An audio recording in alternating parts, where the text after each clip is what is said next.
ರಾಜ್ಯದ ಏರ್ ಕ್ವಾಲಿಟಿಯಲ್ಲಿ ಹಲವು ದಿನಗಳಿಂದ ಸುಧಾರಣೆ ಕಂಡಿತ್ತು. ಆದರೆ ಇಂದು ಮೊದಲನೆಯಂತೆಯೇ ಬಳ್ಳಾರಿಯ ಜೊತೆಗೆ ಮಂಗಳೂರಿನ ಏರ್ ಕ್ವಾಲಿಟಿ ಕುಸಿದಿದ್ದು ಆತಂಕಕಾರಿ ಮಟ್ಟ ತಲುಪಿದೆ. ಜೊತೆಗೆ ಉಡುಪಿಯ ಗಾಳಿಯೂ ಉಸಿರಾಟಕ್ಕೆ ಯೋಗ್ಯವಲ್ಲದ ಹಂತದಲ್ಲಿದೆ ಅಂತ ಹೇಳಲಾಗ್ತಿದೆ. ಬೆಂಗಳೂರಿನಲ್ಲಿ ಸದ್ಯಕ್ಕೆ ಒಳ್ಳೆಯ ಮಟ್ಟದಲ್ಲಿದ್ದು, ಆದರೂ ಬೆಂಗಳೂರಿನ ವಾಯು ಗುಣಮಟ್ಟ ಆರೋಗ್ಯಕರ ಮಟ್ಟದಲ್ಲಿಯೇ ಇದೆ ಅಂತ ತಜ್ಞರು ತಿಳಿಸಿದ್ದಾರೆ. ಇನ್ನು ಮಂಗಳೂರಿನಲ್ಲಿ ಕೆಲ ತಿಂಗಳ ಹಿಂದೆ ವಾಯು ಗುಣಮಟ್ಟ ಅಪಾಯಕಾರಿ ಮಟ್ಟಕ್ಕೆ ಇಳಿದಿತ್ತು. ಹಲವು ಬಾರಿ 200ರ ಗಡಿ ತಲುಪಿತ್ತು. ಆದರೆ ಇತ್ತೀಚೆಗೆ AQI ಸುಧಾರಣೆ ಕಂಡು ಬಂದಿತ್ತು.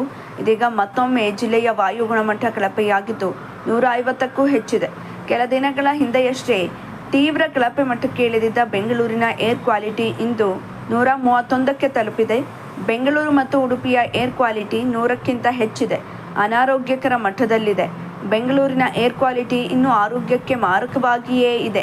ಕಳೆದ ಕೆಲ ದಿನಗಳಿಗೆ ಹೋಲಿಸಿದರೆ ಅಂಕಿಗಳಲ್ಲಿ ಸಣ್ಣ ಏರುಪೇರು ಕಂಡರೂ WHO ಮಾನದಂಡಗಳ ಪ್ರಕಾರ ಈ ಮಟ್ಟದ ಗಾಳಿಯ ಗುಣಮಟ್ಟ ಆರೋಗ್ಯಕ್ಕೆ ಹಾನಿಕರವಾಗಿಯೇ ಉಳಿದಿದೆ.